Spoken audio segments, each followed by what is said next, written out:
الشيطان الرجيم. بسم الله الرحمن الرحيم. إنا فتحنا لك فتحا مبينا ليغفر لك الله ما تقدم من ذنبك وما تأخر ويتم نعمته عليك ويهديك صراطا مستقيما وينصرك الله نصرا عزيزا. الحمد لله رب العالمين والعاقبة للمتقين، الصلاة والسلام على سيد المرسلين خاتم النبيين محمد وعلى آله وصحبه أجمعين. أما بعد، جو آیات تلاوت کی گئی ہیں یہاں سے ایک نئی صورت کا افتتاح ہو رہا ہے. اس صورت کا نام سورۃ الفتح. فتح کے معنی تھے کھولنے کے، اور فتح کے معنی غلبے کے بھی آتے ہیں. کسی ملک کو، کسی علاقے کو فتح کرنا، اس کے معنی بھی آتے ہیں. یہ صورت اس زمانے میں نازل ہوئی جب اللہ کے رسول صلی اللہ علیہ وسلم ہجرت کر کے مدینہ جا چکے تھے، تو اس لیے یہ صورت مدنی صورت کہلاتی ہے. اس صورت میں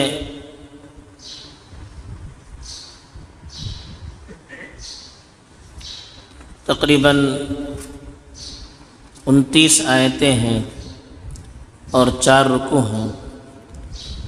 اس صورت کے مضامین کو سمجھنے کے لیے آپ جس ماحول میں صورت نازل ہوا ہے اس کو بھی سمجھنا چاہیے. اللہ کے رسول صلی اللہ علیہ وسلم 13 سال تک مکے میں دعوت دیتے رہے، لیکن ان 13 سالوں میں اللہ کے رسول صلی اللہ علیہ وسلم کو جس طرح سے تکلیفیں دی گئی، جس طرح سے پریشان کیا گیا، آپ کے ساتھیوں کے ساتھ جو ناروا سلوک کیا گیا، اس کا ہم تصور نہیں کر سکتے.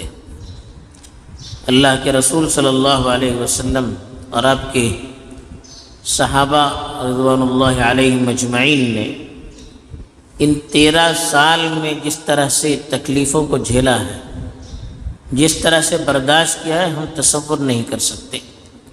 یہ 13 سال بنیاد ہے جس پر اسلام کی پوری عمارت کھڑی ہوئی ہے. اس بنیاد کسی بھی عمارت کی سب سے مضبوط چیز ہوتی ہے. جس عمارت کی بنیاد مضبوط ہو وہ عمارت مضبوط رہتی ہے. تو اسی لیے 13 سال پوری ملت اسلامیہ کے لیے بنیاد کی حیثیت رکھتے ہیں. جس طرح سے محنت کی گئی، جس طرح سے صحابہ کو اور اللہ کے رسول صلی اللہ علیہ وسلم کو آزمایا گیا، ہم سوچ نہیں سکتے. آخر میں اللہ کے رسول صلی اللہ علیہ وسلم اور آپ کے صحابہ کو مکے سے باہر نکلنا پڑا. اس طرح سے پریشان کیا کہ مکے میں رہنا دشوار ہو گیا، وہاں رہ کر اللہ کے دین پر چلنا مشکل ہو گیا. تو اللہ کے رسول صلی اللہ علیہ وسلم نے اپنے صحابہ کو ہجرت کی اجازت دی، اور آپ نے بھی حضرت ابوبکر رضی اللہ تعالیٰ عنہ کی معیت میں ہجرت کی. جب ہجرت کر کے اللہ کے رسول صلی اللہ علیہ وسلم اور آپ کے صحابہ مدینے چلے آئے، تب بھی مکے کے مشرکوں نے اللہ کے رسول صلی اللہ علیہ وسلم کو اور آپ کے صحابہ کو چین سے بیٹھنا نہیں دیا، بلکہ ان کے خلاف سازشیں کرتے رہے. اس کے نتیجے میں سن 2 ہجری میں غزوہ بدر ہوئی، سن 3 ہجری میں غزوہ احد ہوا، اور سن 5 ہجری میں غزوہ خندق کا واقعہ پیش آیا. بڑی بڑی جنگیں ہوئی. غزوہ خندق میں تو پورا عرب گویا کہ اللہ کے رسول صلی اللہ علیہ وسلم کے مقابلے میں آ گیا. تو یہ حالات تھے اس وقت کے، اور اللہ کے رسول صلی اللہ علیہ وسلم اور صحابہ ان کے دلوں میں کعبۃ اللہ کی جو عظمت تھی اور مکے سے جو محبت تھی، ہم سوچ نہیں سکتے.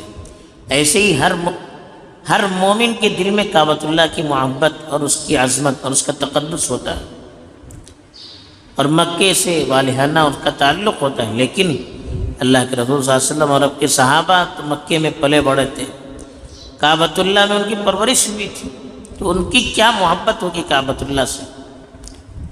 تو اللہ کے رسول یہ چاہتے تھے، ایک تو محبت صحابہ کی اور اللہ کے رسول صلی اللہ علیہ وسلم کی، کہ کعبۃ اللہ کا طواف کرنے کے لیے بہت بے چین رہا کرتے تھے، عمرے کا ارادہ تھا، بے چین رہا کرتے تھے۔ پھر سیاسی اعتبار سے بھی حالات یہ تھے کہ مکے کے یہودی، وہاں مدینے کے یہودی اور وہاں کے مشرکین اور مکے کے مشرکین سب آپ کے مخالفت میں اپنی پوری طاقت لگائے ہوئے تھے۔ اب اللہ کے رسول چاہتے تھے کہ یہاں سے بھی دشمنیاں ہو رہی ہیں، مکے جا کر مکے والوں سے تعلق جوڑ دیں، تاکہ ان کی طرف سے جب اطمینان ہو جائے گا تو پھر وہاں دعوت کا کام کرنا بھی آسان ہو جائے گا۔ اسی زمانے میں اللہ کے رسول صلی اللہ علیہ وسلم نے خواب میں دیکھا کہ وہ مکے جا رہے ہیں اور کعبۃ اللہ کا طواف کر رہے ہیں۔ اللہ کے رسول کو بڑی خوشی ہوئی، آپ نے اپنے صحابہ سے اس کا اظہار کیا، صحابہ کو بڑی خوشی ہوئی۔ سن 6 ہجری میں اللہ کے رسول صلی اللہ علیہ وسلم اور اب کے ساتھ کچھ صحابہ تھے، 1500 کی تعداد تھی، بعض روایتوں میں 1400 کی تعداد تھی۔ احرام کی حالت میں صرف اس زمانے کے رواج کے مطابق سفر میں جاتے وقت تلوار کو ساتھ رکھا جاتا تھا، کہیں دشمن حملہ کرے تو مقابلے کے لیے آسانی ہو جائے، اپنی جان بچانا آسان ہو جائے، اور کچھ بھی نہیں تھا۔ احرام کی حالت میں تھے اور مکے میں قربانی کرنے کے لیے جانور ساتھ لے کر جا رہے تھے، تاکہ لوگوں کو معلوم ہو جائے، مکے والوں کو، کہ ہم صرف کعبۃ اللہ کے طواف کے لیے آ رہے ہیں، ہمارا اور کوئی مقصد نہیں۔ تو اللہ کے رسول صلی اللہ علیہ وسلم نکلے۔ اللہ کے رسول صلی اللہ علیہ وسلم نبی تھے اور اللہ کے ساتھ ان کا جو تعلق تھا ہم سوچ نہیں سکتے۔ اللہ پر جتنا یقین رسول اللہ صلی اللہ علیہ وسلم کا تھا، ہم اس کے بارے میں تصور بھی نہیں کر سکتے، لیکن اللہ کے رسول صلی اللہ علیہ وسلم اللہ پر پورا بھروسہ ہونے کے باوجود ظاہری اعتبار سے اسباب بھی پوری طرح سے اختیار کرتے تھے۔ مکے سے جب ہجرت کر رہے تھے، اتنی تدبیریں کی ہم سوچ نہیں سکتے۔ اسی طرح سے جب آپ عمرے کے لیے نکلے تو آپ نے بعض لوگوں کو جاسوسی کے لیے بھی بھیجا کہ مکے والوں کے کیا حالات ہیں۔ آپ چاہتے تھے کہ مکے والوں کو معلوم نہ ہو، سیدھے پہنچ جائیں، اس لیے کہ لڑائی جھگڑے کا کوئی ارادہ نہیں تھا، امن اور سلامتی کا ارادہ تھا، کعبۃ اللہ کا طواف کرنا تھا، عمرہ کرنا تھا، اور کوئی مقصد نہیں تھا۔ تو مکے والے کہیں پہلے سے اگر معلومات ان کو ہو جائے تو راستہ نہ روکے، اس لیے اللہ کے رسول چاہتے تھے کہ ان کو معلوم نہ ہو، سیدھے وہاں پہنچ جائیں۔ تو ایک شخص کو بھیجا تھا اللہ کے رسول صلی اللہ علیہ وسلم نے وہاں کے حالات دیکھنے کے لیے۔ تو اللہ کے رسول صلی اللہ علیہ وسلم جب ذرا آگے پہنچے تو آپ کی جاسوس نے آ کر اطلاع دی کہ مکے والوں کو معلوم ہو گیا کہ آپ نکلنے والے ہیں، تو اس لیے انہوں نے آپ کے روکنے کے لیے پوری تیاری کر لی ہے، فوج بھی بھیج دی۔ تو اللہ کے رسول صلی اللہ علیہ وسلم نے فوراً راستہ تبدیل کر دیا، جو عام راستہ تھا وہاں سے گئے نہیں، دوسرے راستے سے گئے تاکہ دشمن کو معلوم نہ ہو۔ حضرت خالد ابن ولید رضی اللہ تعالیٰ عنہ اس وقت مسلمان نہیں ہوئے تھے، وہ ہر اول دستہ لے کر آئے، یعنی فوج آنے سے پہلے چھوٹی سی ٹکڑی آتی ہے جائزہ لینے کے لیے۔ ان کو اللہ کے رسول صلی اللہ علیہ وسلم کے مکے کے قریب پہنچنے کی کانوں کان خبر نہیں، ایسے پوشیدہ راستے سے، سیکریٹ راستے سے اللہ کے رسول آئے کہ حضرت خالد بن ولید کو دور سے غبار نظر آنے لگا، تو سمجھ گئے کہ اللہ کے رسول پہنچ گئے۔ حضرت خالد جیسے کمانڈر ذہین ترین آدمی بھی سمجھ نہیں پائے کہ اللہ کے رسول کی ٹیکنیک کیا تھی، جنگی اعتبار سے بھی اللہ کے رسول بڑے ماہر تھے، ایسی تدابیر اختیار کی کہ ان کو کانوں کان خبر نہیں ہوئی۔ جب غبار دور سے نظر آیا تو وہ سمجھ گئے کہ اللہ کے رسول پہنچ گئے، فوراً مکے میں چلے گئے۔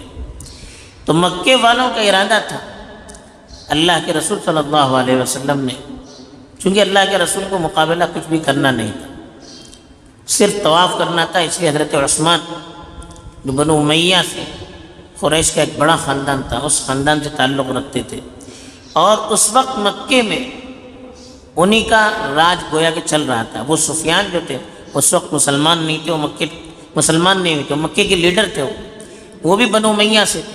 اللہ کے رسول صلی اللہ علیہ وسلم نے سوچا کہ خاندانی نسبت سے حضرت عثمان کا خیال رکھیں گے، تو حضرت عثمان کو بھیجا تاکہ یہ مکے کا جائزہ لیں، مکے والوں کو حالات بھی بتا دیں۔ تو حضرت عثمان گئے، اللہ کے رسول کو یہ خبر پہنچی کہ حضرت عثمان کا قتل کر دیا گیا۔ اللہ کے رسول صلی اللہ علیہ وسلم نے ایک درخت کے نیچے بیعت کی، اس کا واقعہ آگے آ رہا، موت پر بیعت کی کہ بھاگیں گے نہیں، مارتے دم تک لڑیں گے۔ حالانکہ بعد میں وہ خبر جھوٹی نکلی۔ اس معاہدے کی خبر جب مکے والوں کو پہنچی تو مکے والے ڈر گئے کہ مسلمان اب چونکہ ان کو معلوم ہو گیا ہے کہ ان کے قاصد کو قتل کیا گیا ہے، اگرچہ وہ خبر غلط تھی کہ مسلمان بالکل تیار ہیں، اب ان کا مقابلہ نہیں کر سکتے، تو انہوں نے کئی لوگوں کو بھیجا صلح کرنے کے لیے۔ تو بعد میں اللہ کے رسول صلی اللہ علیہ وسلم اور مکے والوں کے درمیان حدیبیہ کے مقام پر صلح ہوئی۔ اس میں کئی شرائط تھے، ایک شرط یہ بھی تھی کہ اس سال مسلمان واپس جائیں، آئندہ سال آئے اور کوئی ہتھیار ساتھ میں نہ ہو سوائے تلوار کے۔ دوسرے یہ کہ مکے کے اگر کوئی مکے کا مسلمان بن کر مدینہ جاتا ہے تو اللہ کے رسول اس کو واپس کریں گے، اور اگر مدینے کا کوئی شخص کافر بن کر مکہ آتا ہے تو وہ واپس نہیں کریں گے۔ اللہ کے رسول نے اس کو بھی مان لیا اور کہا کہ 10 سال تک آپس میں لڑائی نہیں ہوگی۔ اس طرح کی جو صلح ہوگی اس میں بعض چیزیں بڑی سخت تھی کہ اس سال ہمیں واپس جانا پڑے گا، آئندہ سال آئیں گے تو 3 ہی دن رہنا پڑے گا۔ دوسرے کہ مکے کا کوئی شخص آئے تو ہم واپس کریں، مدینے کا کوئی شخص جائے تو وہ واپس نہیں کریں گے۔ بظاہر سخت شرائط تھے، لیکن اللہ کے رسول صلی اللہ علیہ وسلم چاہتے تھے کہ صلح ہو جائے گی تو پھر آپس میں ایک دوسرے کی ملاقاتیں ہو جائیں گی، اس سے دعوت کا کام کرنا آسان ہو جائے گا۔ تو اس بات پر صلح ہو گئی، اگرچہ بعض مسلمانوں کو اس سے تکلیف بھی ہوئی، لیکن چونکہ یہ صلح اللہ کے حکم سے اللہ کے رسول نے کی تھی، تو اس صلح کے بعد اب مسلمانوں کے پاس جو جانور جو ذبح کیے، احرام اتارا اور واپس گئے۔ راستے میں یہ آیات نازل ہوئی۔ حضرت عمر رضی اللہ تعالیٰ عنہ فرماتے ہیں میں نے اللہ کے رسول صلی اللہ علیہ وسلم سے کچھ سوالات کیے، اللہ کے رسول نے جواب نہیں دیا، 3 مرتبہ سوال کیا، جواب نہیں دیا۔ میں ڈر گیا اور آگے چلا گیا کہیں میرے بارے میں کوئی آیت نازل نہ ہو جائے کہ میں بار بار سوال کر رہا ہوں، اللہ کے رسول جواب نہیں دے رہے، شاید مجھ پر کوئی غصہ ہے۔ جب کافی دور چلے گئے تو لوگوں نے آواز دی کہ اے عمر تم کو اللہ کے رسول بلا رہے ہیں۔ حضرت عمر کہتے میں گھبرا گیا کہیں اللہ کے رسول مجھے ڈھانٹ نہ لے، میرے بارے میں کوئی آیت نازل نہ ہو جائے۔ حضرت عمر آئے تو اللہ کے رسول نے یہ آیات سنا کہ اس میں اللہ نے کہا کہ اللہ نے تمہیں فتح دی، حالانکہ اس وقت ایسا لگ رہا تھا کہ دب گیا، لیکن حقیقت میں یہ فتح تھی۔ کیوں؟ آئندہ جو بڑی فتوحات ہوئی، فتح مکہ ہوئی، اس کی بھی بنیاد یہی صلح تھی۔ اور فتح کے صلح کے بعد 3 سال کے اندر کیونکہ لڑائی بند ہو گئی، اب مسلمان بھی سکون سے رہنے لگے، مکے والے مدینہ آنے لگے، مدینہ والے مکہ جانے لگے، آپس میں باتیں ہونے لگی، خاندانی رشتہ داریاں تھیں۔ پھر اللہ کے رسول صلی اللہ علیہ وسلم نے آس پاس کے قبیلے میں دعوتی وفود بھیجے، بادشاہوں کو خطوط لکھے۔ ان 3 سالوں میں جتنے لوگ مسلمان ہوئے اس سے پہلے 18 سال میں اتنے مسلمان نہیں ہوئے، اور اسلام کو اتنی ترقی نصیب ہوئی کہ اس کے بعد جتنی فتوحات ہوئی وہ اسی صلح کی وجہ سے ہوئی۔ اس لیے اللہ تعالیٰ نے اس کو فتح مبین قرار دیا۔ بہرحال ان حالات میں یہ صورت نازل ہوئی۔ اب جو موضوع ہے انشاءاللہ آگے بیان کیا جائے گا۔ اللہ تعالیٰ اس صورت کے مضامین کو سمجھ کر اپنی زندگی کو اس کے مطابق ڈالنے کی توفیق عطا فرمائے۔ آخر دعوانا